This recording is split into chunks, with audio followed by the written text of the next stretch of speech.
الصلاة والسلام والتحية والإكرام على أفضل الموجودات العبد المؤيد والرسول المسدد المصطفى الأمجد المحمود الأحمد أعني أبا القاسم محمد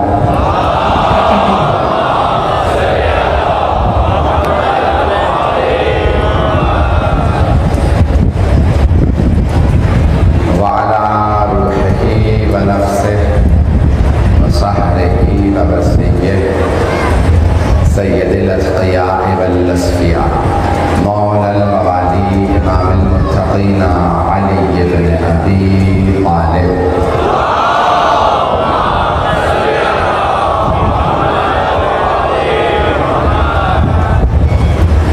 وعلى أوصيائه لا سيما بقية الله في الذين روحي وأرواح العالمين لتراب وقدمه الفداء واللعنة الدائمة على أعدائهم أجمعين من الآن إلى قيام يوم الدين. أما بعد فقد قال الله الحكيم في كتابه الكريم بسم الله الرحمن الرحيم الحمد لله رب العالمين الرحمن الرحيم مالك يوم الدين إياك نعبد وإياك نستعين صدق الله العلي العظيم. الصلوات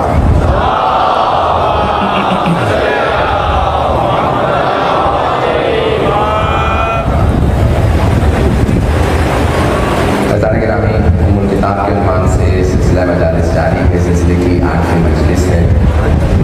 میں نے عرض کیا تھا کہ قرآن کی آیت سورہ فاتحہ کی مشہور معروف آیت ایاک نعبد و ایاک نستعین کی تفسیر کو پیش کریں گے اور اس میں دلیلیں دیں گے کہ اس سے مفہوم کیا ہے اور اس کے نتائج کیا ہیں. اللہ فرماتا ہے ایاک نعبد. اب تک کیا کہہ رہے تھے؟ الحمدللہ رب العالمین، تمام تعریفیں اللہ کے لیے. الرحمن الرحیم، وہ رحمان و رحیم ہے. مالک یوم الدین، روز جزا کا مالک ہے. اب تک سب کچھ غائب میں ہے. 3 ہی عربی میں سیکھیں ہیں کسی بھی زبان میں: متکلم، مخاطب اور غائب. متکلم میں، ہم، مخاطب آپ اور غائب وہ. پہنچ گئے ہیں حضرات؟ جیسے انگریزی گرامر کہتے ہیں آئی، وی، یو اور ہی، شی، دے. یہ قانون ہے. First person, second person, third person grammar کے قوانین ہیں. تو عربی میں کہتے ہیں متکلم، اردو میں بھی وہی استعمال کیا جاتا ہے، مخاطب اور غائب. اب تک سورہ فاتحہ اللہ جب اپنی توحید بیان کر رہا ہے تو غائب میں چل رہی ہے. اللہ فرما رہا ہے بسم اللہ الرحمن الرحیم الحمدللہ رب العالمین الرحمن الرحیم مالک یوم الدین. پھر یہاں جب اللہ آتا ہے اس آیت میں کہتا ہے ایاک نعبد و ایاک نستعین. یعنی اللہ یہ فرما رہا ہے اب تک اگر تمہیں توحید سمجھ میں آ گئی تو اب مجھ سے خطاب کرو، تیری ہی عبادت کرتے ہیں. اور فرما رہے ہیں تو آپ نے کہا ایاک نعبد و ایاک نستعین، ہم صرف تیری عبادت کرتے ہیں. و ایاک نستعین، صرف تجھی سے مدد مانگتے ہیں. تو بہت سے مسلمان اس آیت کو پیش کرنے کے بعد کہتے ہیں صرف اللہ کی عبادت ہوتی ہے اور تم آل محمد کی عبادت کر رہے ہو. صرف اللہ سے مدد مانگی جاتی ہے اور تم آل محمد سے بھی مدد مانگتے ہو. توجہ، پہلی بات یہ ہے کہ عبادت ہم صرف اللہ کی کرتے ہیں، آل محمد کی عبادت نہیں کرتے، تعظیم کرتے ہیں.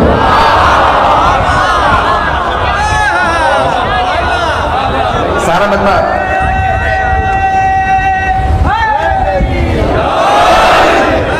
جہاں جہاں جگہ ملے سب لوگ جگہ بناتے جائے گا تاکہ لوگ جو باہر سے آ رہے ہیں، کیونکہ کل تھوڑی تاخیر ہو گئی تھی، آج لوگ شاید تاخیر سے پہنچے، تو پیش کر رہا ہوں ہم آل محمد کی تعظیم کرتے ہیں، عبادت نہیں.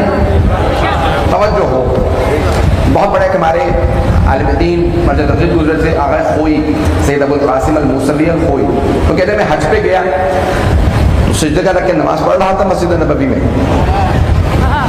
تو ایک متوع سمجھتے ہیں ریلیجس پولیس ترجمہ کیا جاتا ہے، میں اور کوئی لفظ استعمال نہیں کرنا رہا، تو انہوں نے سجدہ اٹھا لی، کہ میں نے جیسے بھی نماز مکمل کی تلاش کیا میری سجدہ کہاں گئی، دیکھا ایک صاحب کھڑے ہیں انہوں نے سجدہ اٹھا لیا، تو میں نے فوراً ان کو دیکھا کہ بھئی آپ عربی جانتے ہیں؟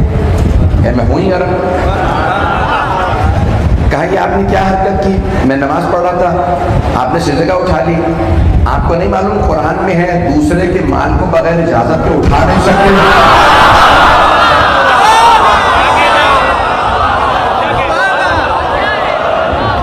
بات پہنچ رہی ہے نا؟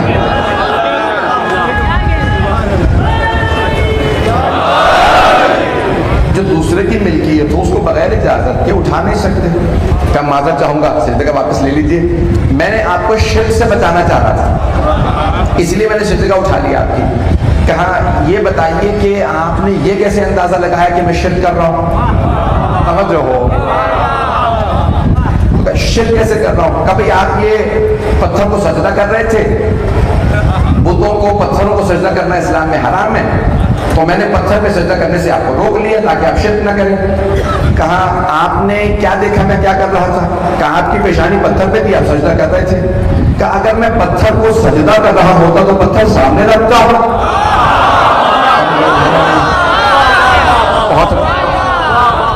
پتھر کو سجدہ کر، میں تو پتھر پہ سجدہ کر رہا تھا، سجدہ اللہ ہی کو ہے، تھا پتھر پہ، آپ زمین کو سجدہ کرتے ہیں یا زمین پہ؟ لوگ ہیں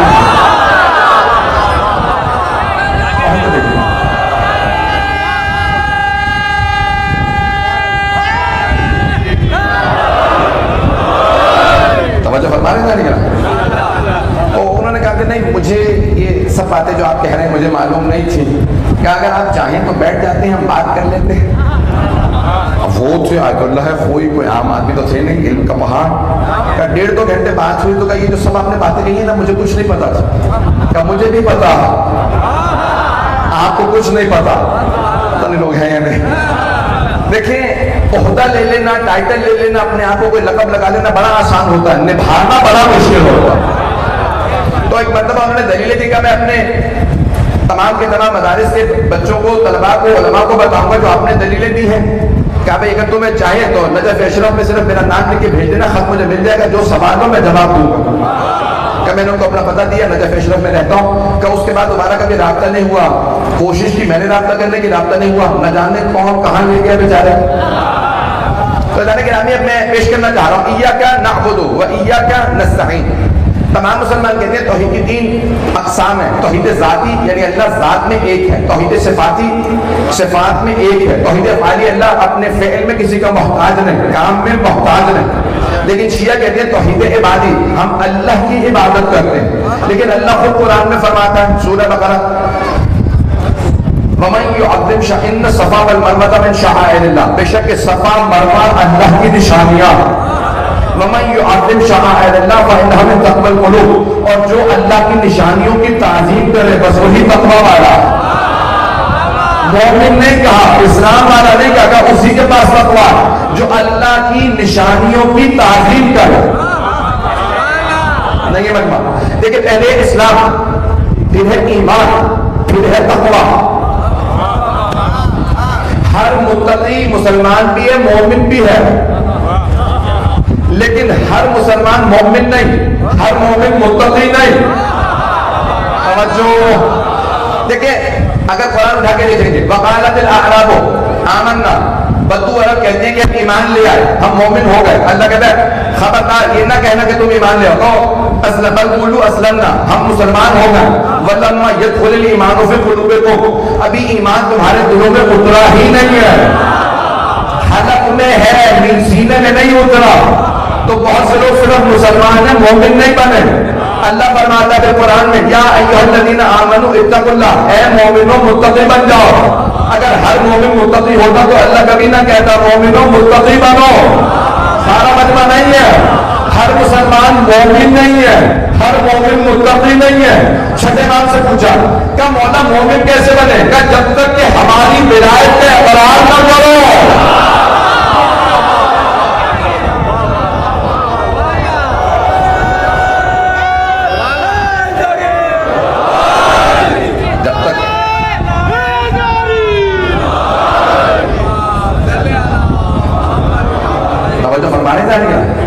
مولا فرماتے جب تک کوئی ہماری ولایت کا اقرار نہ کرے. آواز آ رہی ہے سب لوگ؟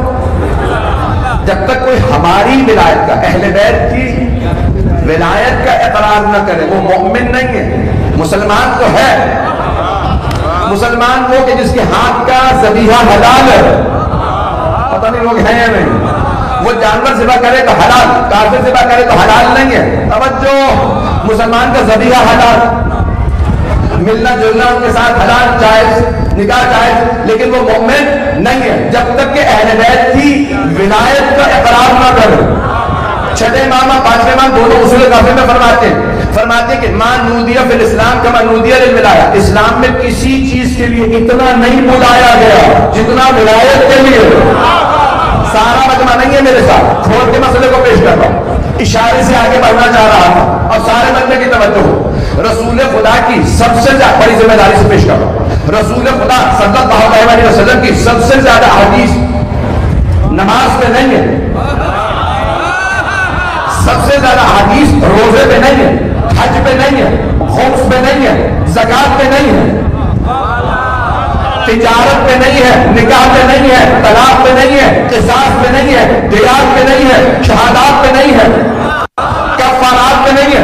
سرور کائنات کی سب سے زیادہ احادیث اہل بیت کے خاص طور سے علی کے فضائل میں.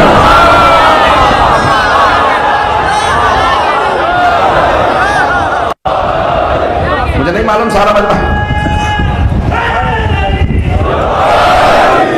مجھے نہیں معلوم سارا مجمع ہے میرے ساتھ یا نہیں. بات پہنچ رہی ہے نا؟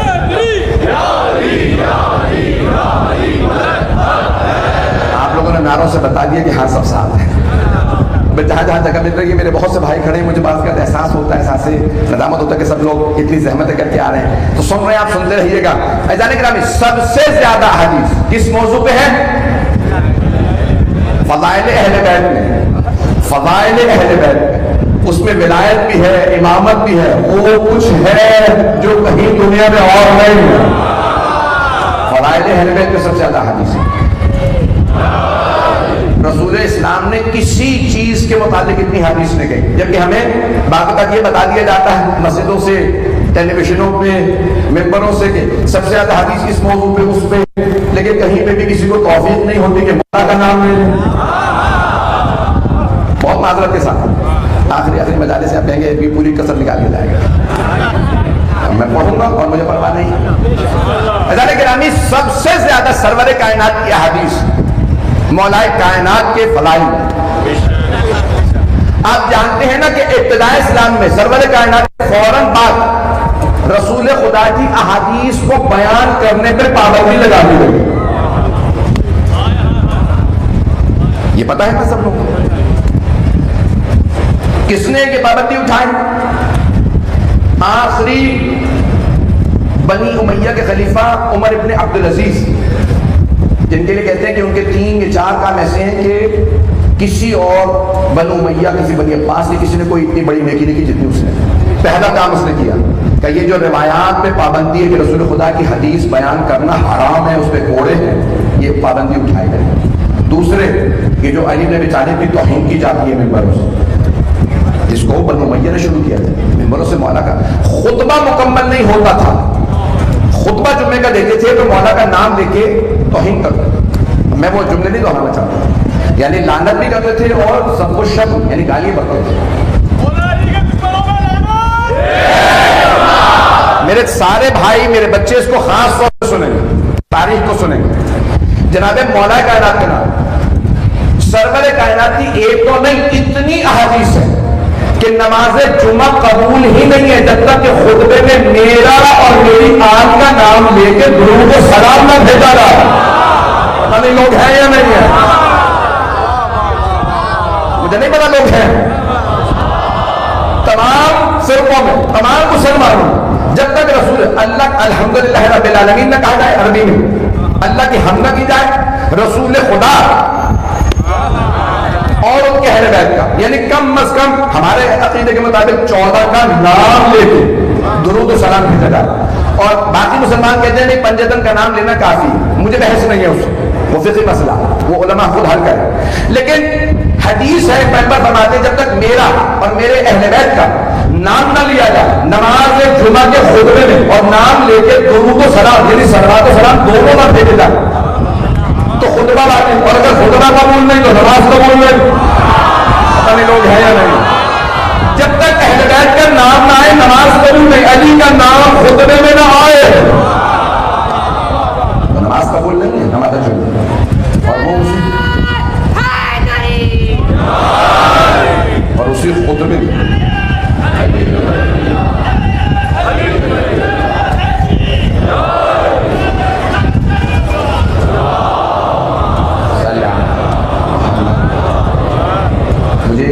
آج ایک موضوع کو بہت روشن کرنا ہے، سب کو توجہ کرنا ہے. وہی مولا کائنات اور ان کا نام لے کے 70 برس یا 100 برس سے زیادہ مسلمانوں نے توہین کی، کلمہ گو نے، جن کے لیے رسول خدا فرما رہے ہیں کہ علی کل ایمان، اور ممبروں سے کہا جاتا تھا علی کافر.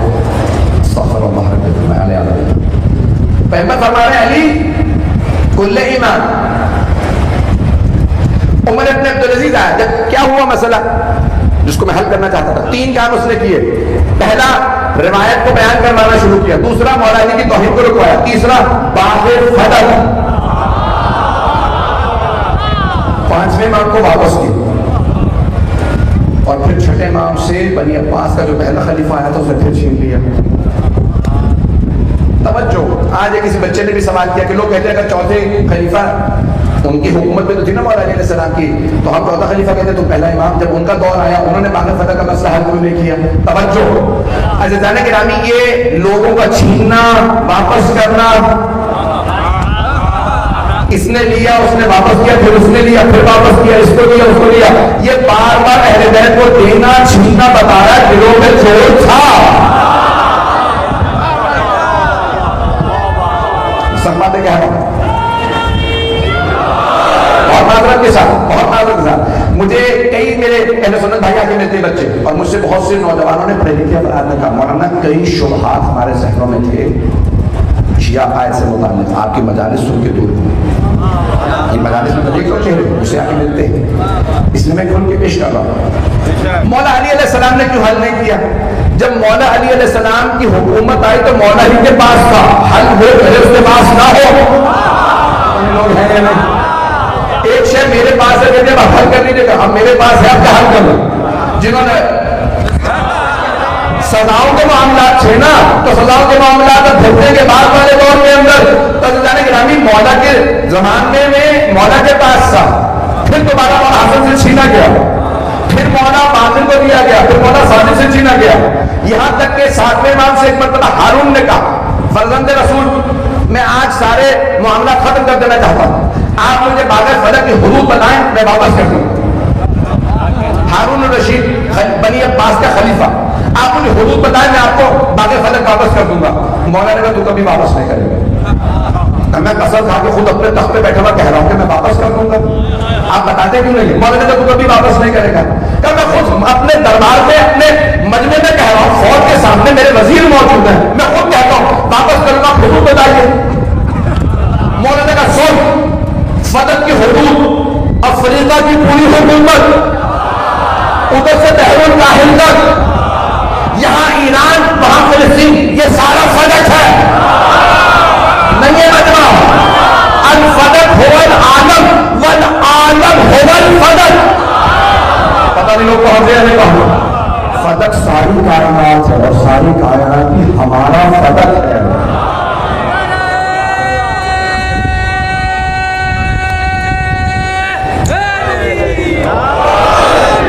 بات پہنچ رہی ہے؟ میں سب باتیں کہہ رہا ہوں معذرت کے ساتھ، میں ممنون ہوں آپ کی محبتوں کا، سارا مجمع میرے ساتھ ہے. اب ایاک نعبد و ایاک نستعین، ہم صرف تیری عبادت کر رہے ہیں، آل محمد کی تعظیم کر رہے ہیں. اللہ قرآن میں کہتا ہے جو اللہ کی نشانیوں کی تعظیم کرے وہی متقی ہے. صفا مروہ اللہ کہتا ہے یہ پہاڑیاں نہیں ہیں، یہ پتھر نہیں ہیں، یہ میری نشانیاں ہیں. کیونکہ کسی نبی زادے کو بچانے کے لیے ایک بی بی صفا مروہ کے درمیان چلی تھی. اب یہ پہاڑیاں نہیں رہی، یہ میری نشانیاں ہیں، کیونکہ حاضرہ کے قدم یہاں آئے تھے. توجہ، ایک بی بی کے قدم آئے کیونکہ جناب اسماعیل کی جان بچانا ہے، تو وہ پہاڑیاں پتھر نہیں ہیں. اللہ کہتا ہے میری نشانیاں. اور اگر کسی سرزمین میں خود حسین موجود ہو،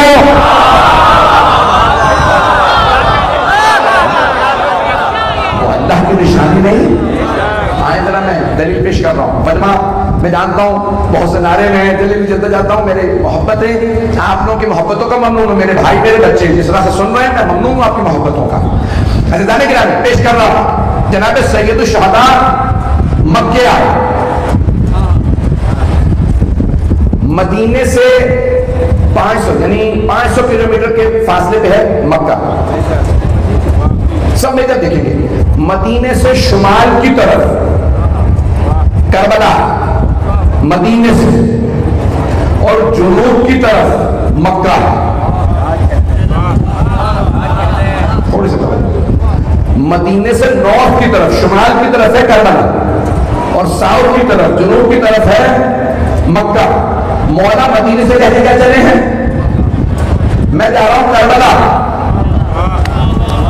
تیاری عراق کی ہے کربلا کی، لیکن آ رہے ہیں پہلے مکہ، جائیں گے وہیں، لیکن مکے سے ہوتے ہوئے. کیوں؟ آج ہے social media, electronic media, print media. اس زمانے میں یہ نہیں تھے، میڈیا تھا، اس کا میڈیم الگ تھا. لوگوں تک بات پہنچانے کا طریقہ الگ تھا. تو مولا نے کہا مجھے لوگوں تک بات پہنچانی ہے، ایسا نہ ہو کہ میری جان پہ حضرت چلی جائے، یہ مار بھی دے چاروں طرف سے گھیر کے اور لوگوں تک میرا پیغام بھی نہ پہنچے. تو پہلے پیغام پہنچا دوں پھر جان دوں گا. تو مولا نے کہا سب سے بڑا اجتماع کہاں ہوتا ہے جہاں سب تک بات پہنچے. مسلمانوں کا سب سے بڑا اجتماع اس زمانے میں مکے میں تھا، حج پہ. مولا نے کہا چلو مکے چلو. سارے حاجی موجود تھے. مولا نے دعائیں عرفہ پڑھی. سارے حاجیوں نے کہا اس سے بہتر دعا نہیں سنی، اس سے خوبصورت چہرہ نہیں دیکھا. یہ نورانی مخلوق کون ہے؟ جناب عباس نے کہا یہ نواسہ رسول ہے. سب نے کہا ہمیں تو پتہ ہی نہیں تھا کوئی نواسہ رسول بھی ہے. کہ فرزند رسول آپ کو حج کروائیں گے؟ کہا نہیں، میں کربلا جا رہا ہوں. آپ سے بڑا عابد کوئی نہیں، آپ سے بڑا کوئی رسول سے قریب کوئی نہیں. آپ نواسہ رسول، آپ سے بہتر دعا کوئی نہیں پڑھتا، آپ سے بہتر نمازی کوئی نہیں، آپ سے بڑا حاجی کوئی نہیں. آپ حج نہیں کریں گے؟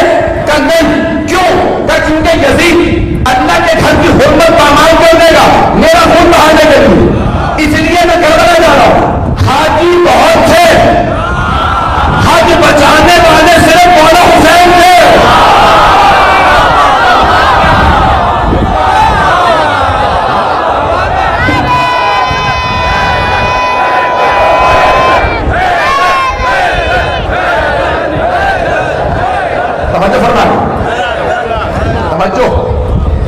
حاجی بہت تھے، حج کرنے والے بہت تھے، حج بچانے والے صرف مولا حسین.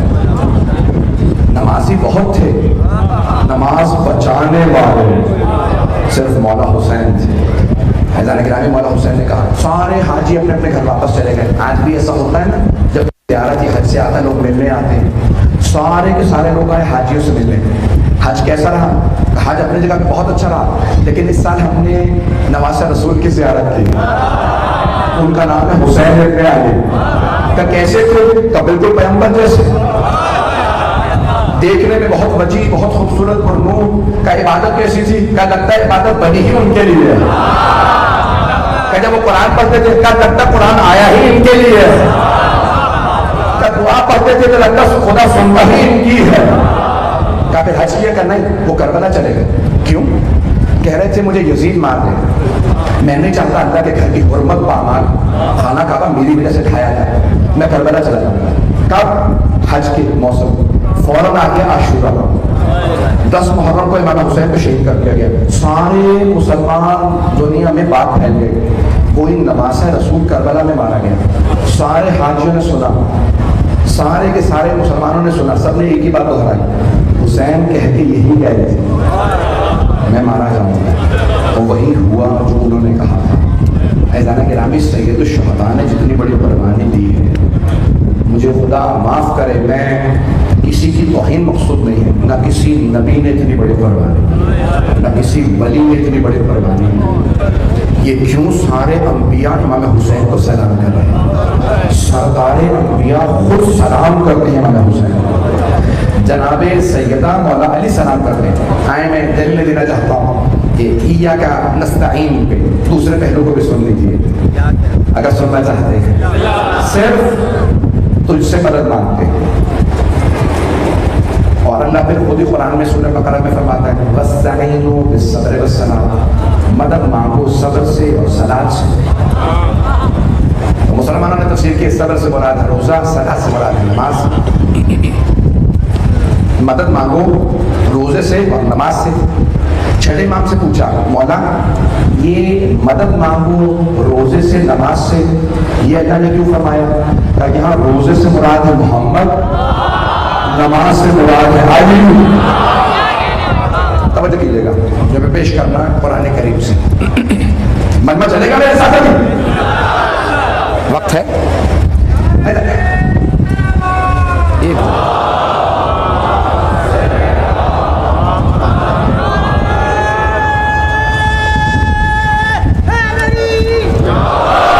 جو آج مکمل نہ کر سکا میں کل مکمل کروں گا، مجھے سب مجمع کی توجہ چاہیے. تو اب یہ کہتے ہیں مسلمان کہ نہیں، اللہ کے علاوہ کسی اور سے مدد مانگنا بدعت ہے. بلکہ 3 الفاظ استعمال کیے جاتے ہیں، بدعت ہے، شرک ہے، حرام ہے. 3 ہی الفاظ ہیں.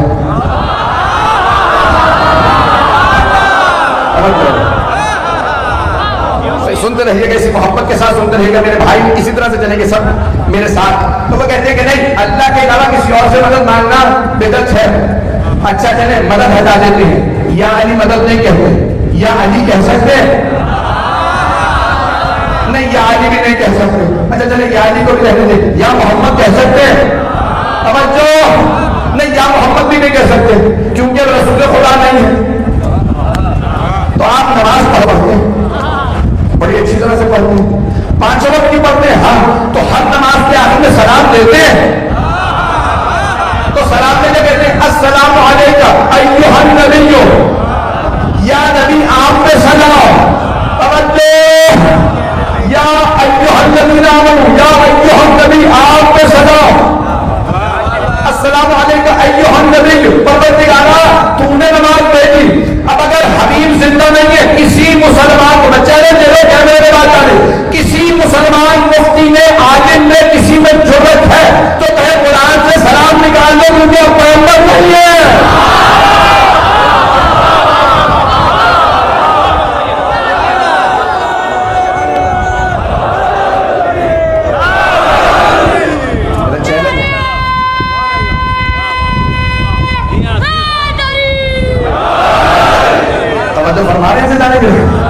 اگر کسی مسلمان میں جرأت ہے تو نماز میں سلام نہ بھیجے، پیغمبر اسلام پہ سلام نکال دے یا کہنا نکال دے.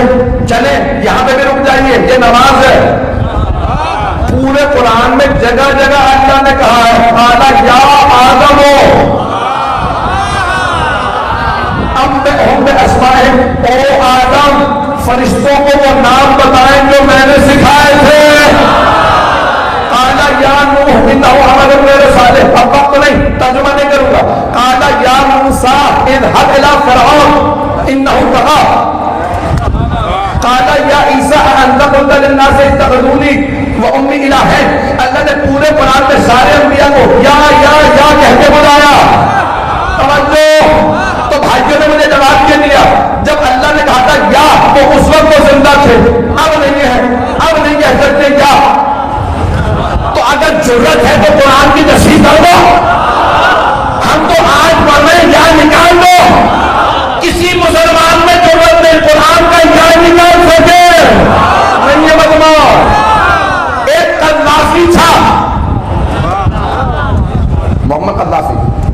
قرآن چھاپا 132 پل نکال کہ رسول خدا سے خطاب تھا، ابو زندہ نہیں ہے، مر گئے، پل نکالو، یہ ان سے خطاب ہے۔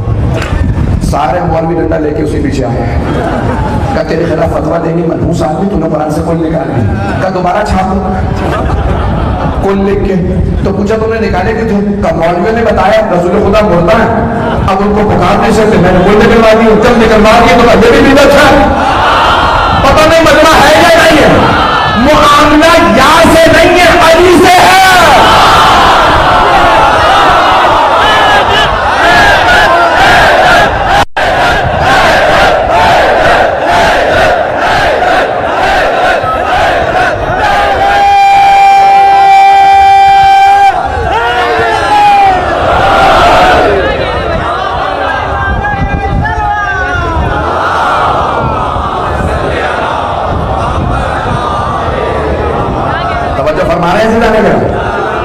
تو قرآن کریم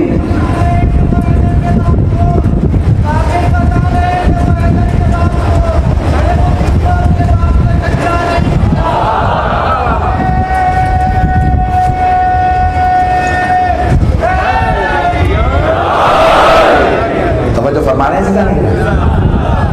ہاں ذرا ایک دو اور دلیلیں پیش کر دو تاکہ نوجوانوں کو اپنے ایمان پہ پختہ یقین ہو جائے۔ خزانہ گرامی، ہمارے یہاں کتنی زیارات ہیں؟ سب سے زیادہ زیارات مکتب اہل بیت ہیں، ایسا ہے یا نہیں؟ اب یہ جملہ میں ان کے لیے پیش کر رہا ہوں جو ہمارے اندر بھی بغیر کسی کا نام لیے زیادہ تر تو بولنے نہیں سکتے، بس مجھے ہی پتا ہے، آپ لوگ تو بالکل معصوم ہے، جانتے ہی نہیں ہے کہ داخلی مسائل کیا ہے۔ تو اندر بھی کچھ لوگ پیدا ہو گئے جو کہتے ہیں نہیں، مدد نہیں مانگنی چاہیے، اور یہ سب چیزیں جائز نہیں۔ عزیزان گرامی، اتنی زیارات رسول خدا اور ائمہ اہل بیت کی جتنی ہمارے پاس ہے نا، کسی مکتب میں نہیں۔ دو چیزوں کا ذخیرہ ہمارے پاس ہے جو پورے اسلام بلکہ پوری دنیا میں کسی کے پاس ہے، ایک دعاؤں کا، دوسرے زیارات، اور تمام زیارات شروع ہوتی ہیں السلام علیکہ یا ابا عبداللہ۔ پتہ نہیں لوگ ہیں یا نہیں ہیں، لوگ ہیں یا نہیں ہیں۔ وہ تمام افراد جو کہتے ہیں کہ نہیں، ان سے مدد نہیں مانگ سکتے، صرف اللہ سے مدد مانگو۔ اچھا، مصیبت یہ ہے کہ ہر آدمی قرآن ہی کو پیش کرتا ہے، اور اللہ یہ فرما رہا ہے کہ میرے حبیب امت کو بتا جائیں قرآن کافی نہیں ہے۔ جنہوں نے نعرہ لگایا تھا حسبنا کتاب اللہ، ہمیں کتاب کافی ہے، سب سے پہلے وہی علی کے در پہ آئے تھے۔ قرآن کتاب کافی نہیں، قرآن کافی نہیں، قرآن کے ساتھ ہے اہل بیت۔ کسی نے کہا یا علی یہ جگہ جگہ قرآن میں یہ بھی آیا وہ بھی آیا، تو ٹکراؤ ہے۔ مولوی نے کہا تیرے لیے ٹکراؤ ہے، ہمارے لیے نہیں۔ جب ہمارے بغیر سمجھو گے تو ٹکراؤ نظر آئے گا، جب ہم سے سمجھو گے۔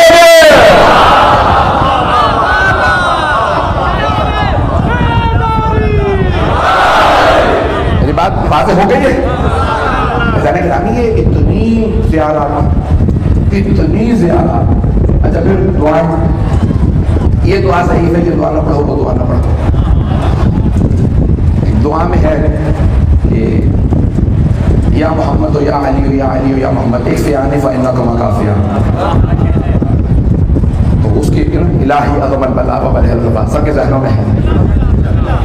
تو پروردگار ہمارے مسائل بہت زیادہ ہو گئے، امام زمانہ کے ظہور کی دعا، تو اس میں آپ کہتے ہیں اے محمد و اے علی اے محمد، آپ دونوں ہمارے لیے کافی۔ دعا میں پڑھتے ہیں آپ ایک فیانی فإنکما کافیہ، آپ دونوں ہمارے لیے کافی ہیں، یعنی اہل بیت ہمارے لیے کافی۔ یہ کیسے ہو سکتا ہے؟ امام ایسا کیسے کہہ سکتے ہیں؟ یعنی اللہ کے بغیر یہ دونوں کافی ہیں۔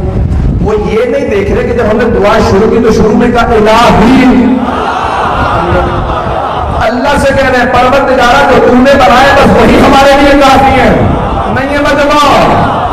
یہ جو کہا جاتا میں نے دوسری حدیثی مجلس میں پیش کیا تھا، بسم اللہ کی تفسیر میں پیش کیا تھا، غیر اللہ سے مدد مانگنا بدعت نہیں ہے، عین عبادت ہے۔ سارے قرآن کو اٹھا کے دیکھ لیجئے، ایک آخری دلیل پیش کرتا ہوں قرآن سے۔ اللہ کہتا ہے میرے حبیب اگر آپ مشرکین سے سوال کریں کہ تم ان بتوں کو پوجتے ہو، بتوں کو مانتے ہو، تو یہ کہیں گے یہ بت ہم عبادت نہیں کرتے، ہاں اولئک شفعاؤنا الی اللہ، یہ ہماری شفاعت کرتے ہیں اللہ تک پہنچنے کے لیے۔ توجہ، تو ہمیں بہت سے مسلمان یہ آیت سنا دیتے ہیں کہ دیکھو تم شفاعت مانتے ہو، توسل مانتے ہو، وسیلہ مانتے ہو، مدد مانگنا جائز مانتے ہو، قرآن میں لکھا، بت پرستی یہی کہتے ہیں، یہی تو ہم سمجھانا چاہ رہے ہیں۔ کوئی مومن ہو، مشرک ہو، منافق، ایک فرق ہے، کچھ خود بنا کے کہتے ہیں تو مان لے، کچھ خود ساختہ وسیلوں کو مانتے ہیں، کچھ خدا ساختہ وسیلوں کو مانتے ہیں۔ نہیں پہنچا سکا۔ عزیزان گرامی، فرق یہ ہے کہ کوئی کہتا ہے میں نے اسے خدا مان لیا، مجھے گائے میں نظر آ رہا، مجھے بندر میں خدا نظر آ رہا، مجھے سانپ میں خدا نظر آ رہا، مجھے ماں میں باپ میں۔ اللہ نے کہا خبردار تم تلاش نہ کرنا، تمہیں مجھ تک کون لائے گا؟ میں بھیجوں گا تو تمہیں مجھ تک لائیں گے۔ پہنچ گئی؟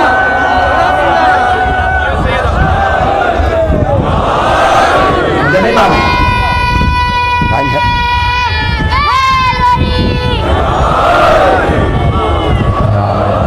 بات میری پہنچی ہے، یہ مزید وضاحت ہے۔ اللہ کے رامی بہت سے لوگ خود بنا کے اللہ سے کہتے تھے تو مان لے، اللہ کہتا تھا خبردار تم نہ بنا، میں جسے بتا دوں بس اسی کے ذریعے آنا، جسے کیونکہ مجھے پتا ہے کہ کس کا نفس کیسا ہے، کون اللہ کی مرضیوں کی خاطر اپنے نفس کو دے دیتا ہے۔ اللہ کے یہ قرآن ہے، پورا قرآن بھرا پڑا آیت سے ایک حدیث نبوی کو اشارہ ہے، اور یہ حدیث دونوں کے مکاتب فکر میں موجود ہے، ہمارے یہاں بھی ہے اور دیگر مسلمانوں کے ہے۔ من زارنی بعد مماتی کمن زارنی فی حیاتی، جو میرے اس دنیا سے جانے کے بعد میری زیارت کے لیے آئے بالکل ایسا ہے جیسے زندگی میں میری زیارت کی۔ حدیث نبوی جامع ترمذی میں ہے، شیعہ سنی کے دعویٰ ہے، جس نے میرے اس دنیا سے جانے کے بعد زیارت کی ایسا ہے جیسے زندگی میں زیارت کی۔ پوچھا مولانا اس سے مراد کیا ہے سرور کائنات میں؟ کہا جو انہیں مردہ سمجھ کے زیارت کرے اس کی زیارت قبول ہی نہیں، جو ہمیں مردہ سمجھ کے زیارت کرے۔ آئے ذرا ایک اور توسل پیش کرتا ہوں، جب آپ مشہد مقدس جائیں گے تقریباً آدھا کلومیٹر سے زیادہ باؤنڈری ہے امام رضا علیہ السلام کے حرم، سب سے بڑا حرم دنیا میں 8ویں امام علیہ السلام کا، بہت بڑا حرم۔ میں بھی پچھلے دنوں دیکھ رہا تھا کتنے لوگ آ سکتے ہیں، تو بتایا اس میں 5.5 لاکھ سے زیادہ افراد حرم میں آ سکتے۔ یہ ہے نا بڑا آسان ہے، اتنا وسیع حرم ہے۔ تو پہلے کیا ہوتا تھا کہ کتابوں پہ لکھا تھا اذن دخول، جب آپ کسی کے گھر جاتے ہیں نا تو دستک دیتے ہیں، اندر آ سکتا ہوں، اسے کہتے ہیں اجازت مانگنا، عربی میں کہتے ہیں اذن دخول، اندر داخل ہونے کے لیے اجازت لینا۔ تو اب انہوں نے کیا کیا کہ جو باہر کے سارے دروازے ہیں جیسے ہی آپ اندر آئیں گے تو دروازے ہی پہ لگا دیا، یہیں سے پڑھ لو۔ توجہ، تو 8ویں امام کا جو اذن دخول ہے ائمہ سے منسوب ہے۔ 9ویں امام علیہ السلام نے بتایا کہ جب اندر جانے لگو تو اجازت مانگ کے جانا، اجازت زندوں سے مانگی جاتی ہے۔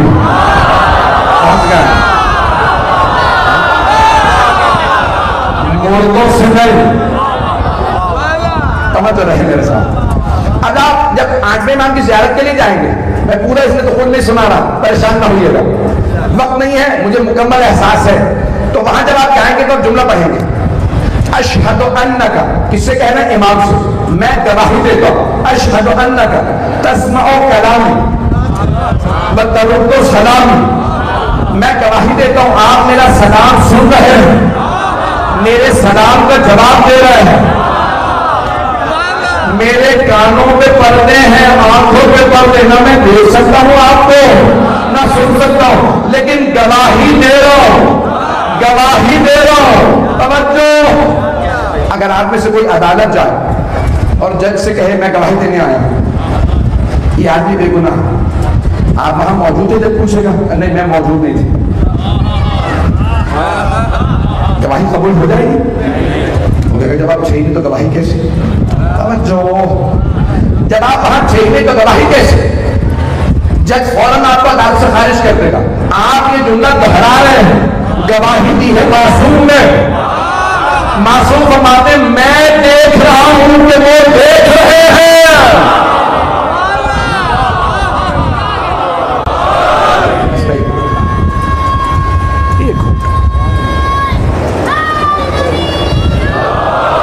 میں 1 گھنٹہ پڑھنا نہیں چاہ رہا تھا، کل مکمل کروں گا. ایزانے کے نام امام علیہ السلام ہماری ہر بات سنتے ہیں. آپ یہاں بات کرتے ہیں، نجف تک آواز آتی ہے، مدینہ منورہ آواز آتی ہے اور وہ جواب دیتے ہیں. اور عزیزان گرامی وہ افراد جو کہتے ہیں نا ان سے مدد نہ مانگو، جب وہ بھی پریشان زیادہ ہو جاتے ہیں وہ بھی انہی سے مدد مانگتے ہیں. کوئی اور ائمہ علیہ السلام کے علاوہ کسی اور سے مدد گرامی پیش کر رہا ہوں. ہمارا عقیدہ یہ ہے کہ حضرت عباس باب الحوائج ہے. باب الحوائج حاجت کی جمع ہے. حوائج اگر کسی کی کوئی حاجت ہو تو ان کی بارگاہ میں عرض کریں. علماء کہتے ہیں کہ حضرت عباس کو مولا علی علیہ السلام نے کیوں کہا باب الحوائج.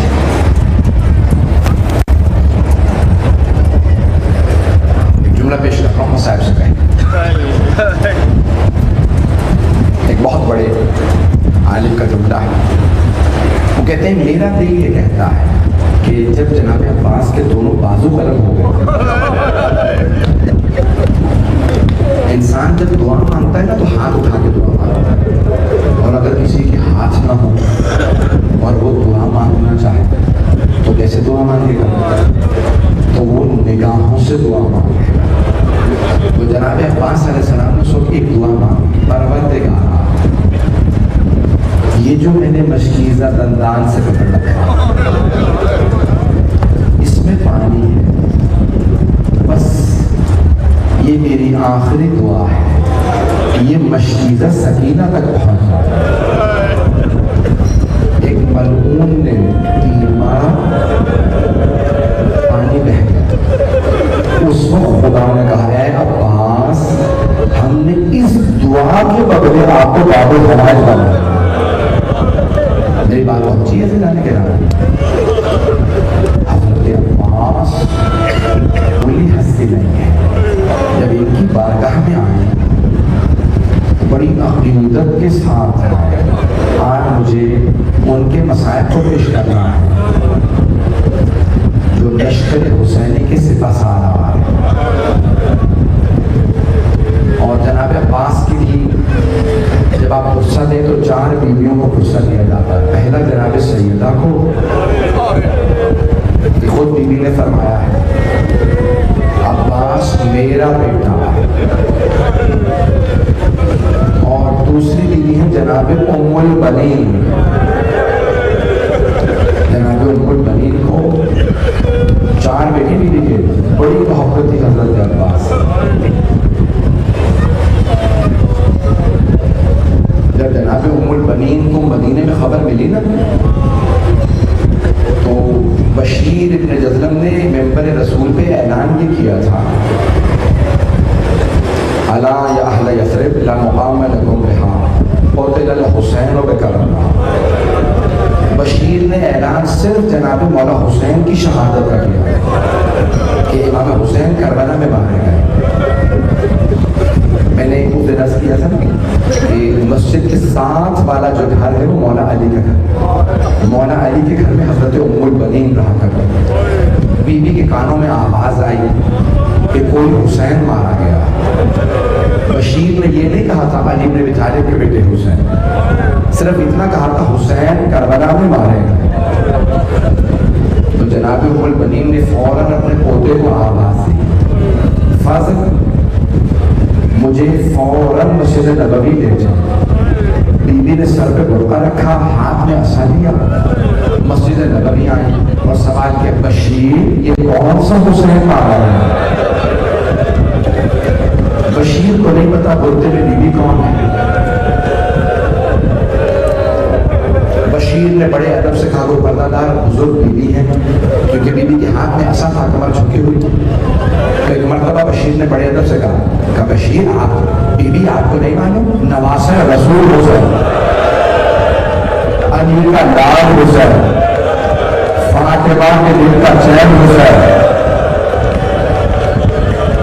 بس بیوی کا یہ جملہ سن رہا تھا، مجھے نہیں معلوم آپ مجھے دیکھ سکتے ہیں کہ نہیں دیکھ سکتے، میں سب کو نہیں دیکھ پا رہا ہوں، اندھیرا ہو گیا ہے، لیکن ایک سوال کروں آپ اندھیرے میں تو نہیں بیٹھے رہے ہیں؟ یہ شہادت غریبہ تو ہے نہیں کہ بیویاں اندھیرے ہی رہتا۔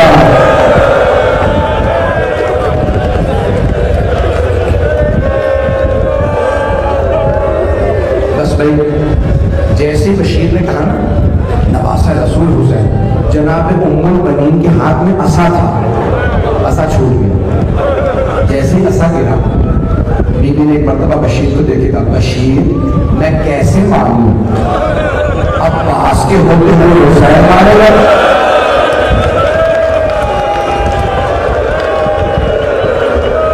ابھی تک بشیر کو نہیں پتا کہ بیوی کون۔ اس نے دوبارہ بڑے ادب سے کہا نہیں بیوی آپ نے غلط سنا، پہلے عباس مارے گئے بعد میں حسین مارے گئے۔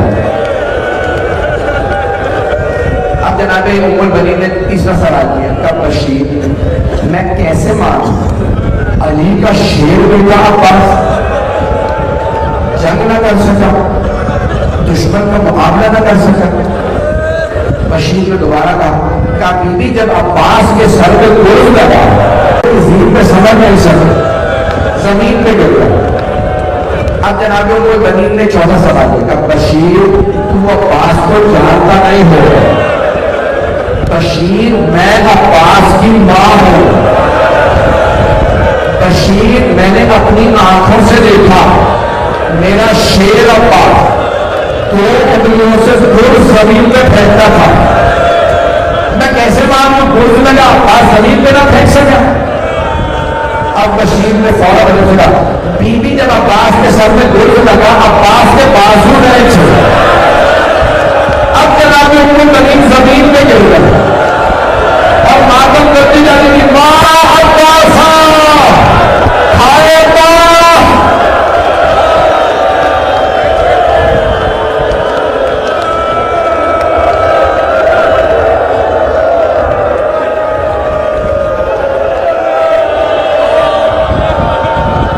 ادرکم اللہ بھائی کوئی رونے میں وہ نہ کرے، وقت تو تمام ہو گیا، مجھے 10 منٹ چاہیے مولا عباس کی شہادت پڑھنے کے لیے۔ جیسے جناب ام البنین رونے لگی نا بلند آواز سے مسجد نبوی کی زمین میں بیٹھ کے، اب بشیر نے بڑے ادب سے سوال کیا بیوی کس مسائل نے آپ کو اتنا بلا دیا؟ تو جناب ام البنین نے فرمایا بشیر جب کوئی شہسوار گھوڑے سے گرتا ہے نا وہ ہاتھوں کا سہارا لیتا ہے، اور اگر کسی کے ہاتھ ہی نہ ہو اور اگر گھوڑے سے گرے نا تو چہرہ زمین پہ رکھتا ہے، اور تو کہنا میرے بیٹے کے سینے میں تیر سے۔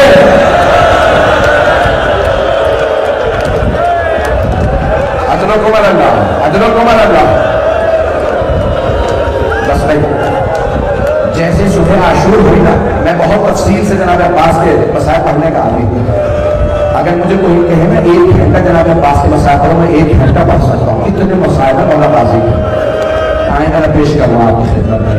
صبح عاشور ہوئی جناب عباس مولا کی خدمت میں آئے، مولا حسین سے عرض کر رہے ہیں مولا اجازت ہے میں ان دشمنوں کو دیکھ لوں؟ مولا نے ایک مرتبہ جناب عباس کو دیکھا، فرمایا عباس آپ میری فوج کے سپہ سالار ہیں، آپ چلے جائیں گے تو سپہ سالاری کون کریں گے؟ بس اتنے میں ایک حملہ ہوا، کچھ اصحاب انصار گئے شہید ہو گئے، جناب عباس کے واپس آئے گا مولا مجھے اجازت دیجیے یہ بھوکے پیاسے انسان کہاں لڑ پائیں گے؟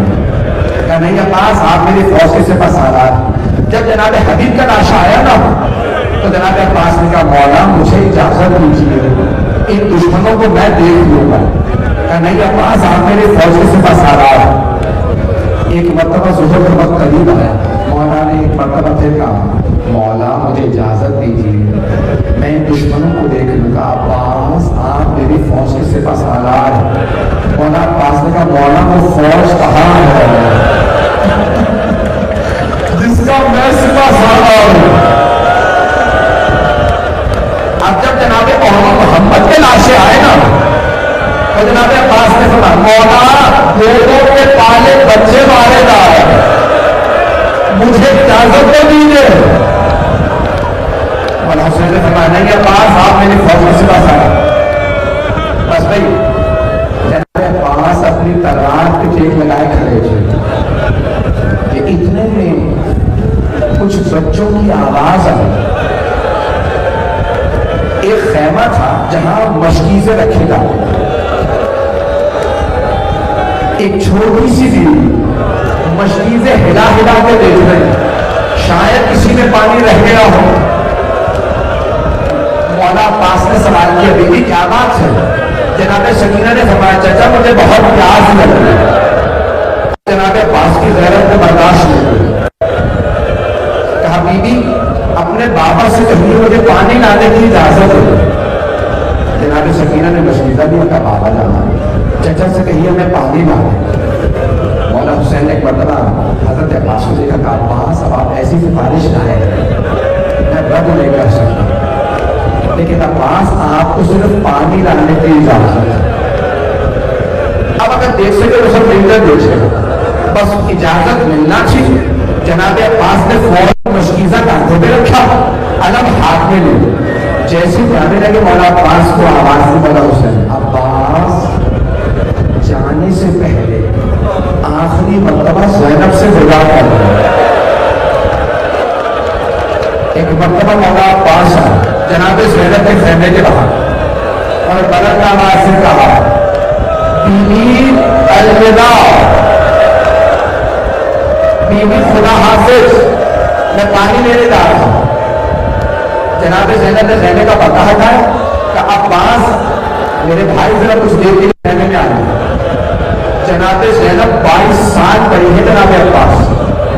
جناب زینب نے گودوں میں مارا تھا جناب عباس کو. جیسے جناب عباس خیمے میں آیا اب سب مل کر دیکھیں گے بیوی نے دونوں باہیں گلے میں ڈالا. جناب عباس کا سر پڑا تھا گلے میں باہیں ڈال کے ایک مرتبہ بیوی نے کہا عباس جب میں پہلی مرتبہ کوفے آئی تھی نا تو بابا نے مجھ سے کہا تھا زینب آپ کو اسی شہر میں قیدی بنا کے لایا گیا. عباس جب بابا نے فرمایا تھا نا تو مجھے پورا یقین ہو گیا تھا ایسا ہوگا میں قیدی بنائی جاؤں. لیکن عباس میں سوچا کرتی کہ اس کی ضرورت ہوگی مجھے قیدی بنانے کی, میرا عباس جیسا بھائی ہے. لیکن عباس ابھی جب آپ نے کہا نا بیوی الوداع مجھے یقین ہو گیا وہ وقت بڑا قریب ہے جب مجھے قیدی بنا دیا جائے. یہ جملہ سننا تھا. مولا عباس بہت مجبور تھے. مولا کے آنسو بہنے لگے فوراً خیمے سے باہر آ گئے. جناب زینب نے آواز دی بیویوں میں نے پردے کی ضمانت دی تھی میں ضمانت واپس لے رہی ہوں. میرا عباس چلا گیا ادرک اور میں دیکھ رہا ہوں وہ برداشت نہیں کر رہا. اب سب دیکھیں کہ میں 5 سے 10 منٹ میں تمام کروں. جیسی جناب عباس چلے نا مولا کے ہاتھ میں علم تھا اپنی سواری پہ جو جناب سوارے جا رہے ہیں جناب عباس.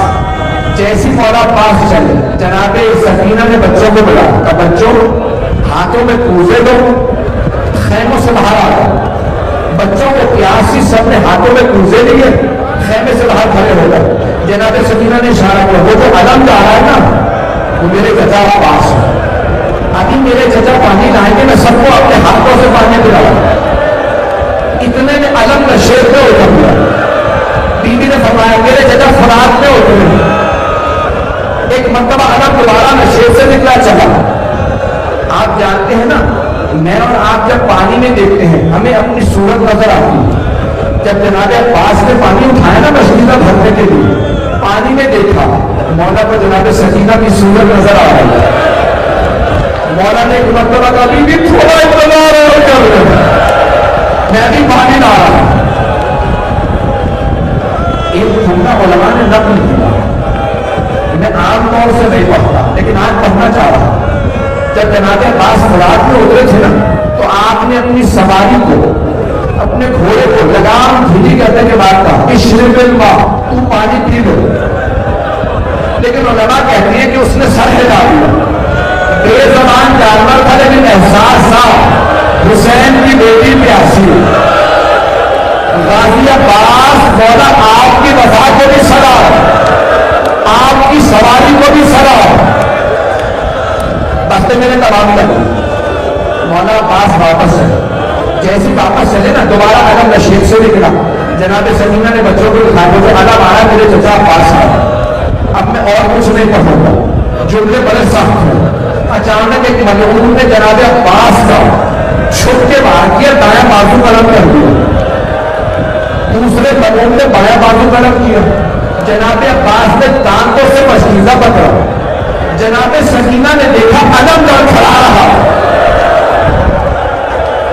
بیوی کچھ دیر دیکھتی نہیں، پھر ایک مرتبہ کہا بچوں اسے زمین کو رکھ دو، میں دعا کروں گی، تم آمین کہنا. بیوی نے چھوٹے چھوٹے ہاتھ اٹھائے. کب پروردگارا میرے پتا کی خیر ہو.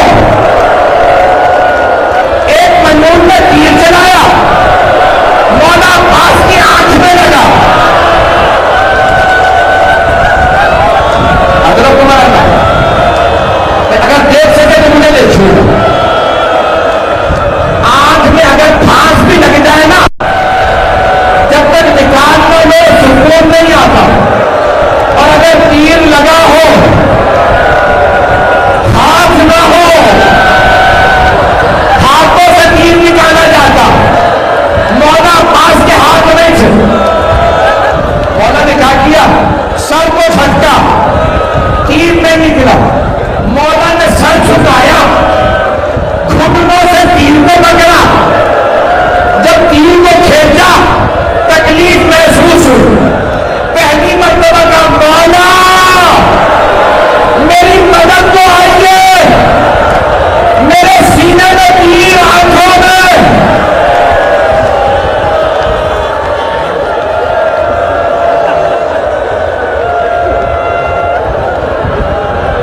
احمد میں ہے، اعلیٰ یزدی نے لکھا مولا حسین نے زوجنا کو یہ لگائی.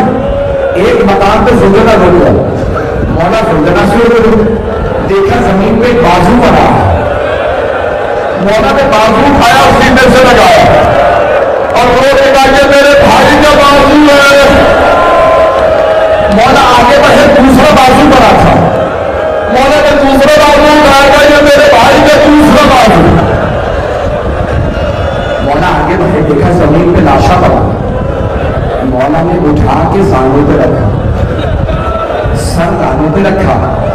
جناب عباس نے جملہ کہا مولا جب میں اس دنیا میں آیا نا مجھے میری ماں نے بتایا میں نے سب سے پہلے آپ کی زیارت کی. مولا میں دنیا سے جاتے میں آپ کی زیارت کرنا چاہتا ہوں لیکن مولا میری ایک آنکھ میں تیر لگا، دوسری میں خون بھرا. مولا اگر ہو سکے اپنی آواز سے میری آنکھ کا خون صاف کر دیجیے. جیسے مولا حسین نے ابا اٹھائی، جناب عباس کی آنکھ میں رکھی، خون صاف کیا. مولا عباس نے فوراً کہا مولا میری ماں سے کہیے گا میں نے نافرمانی نہیں کی. میری ماں نے کہا تھا کبھی حسن حسین کو کام نہ کہنا. مولا میں کبھی زحمت نہ دیتا. اگر میرے ہاتھ سلامت ہوتے مولا میری ایک وصیت ہے.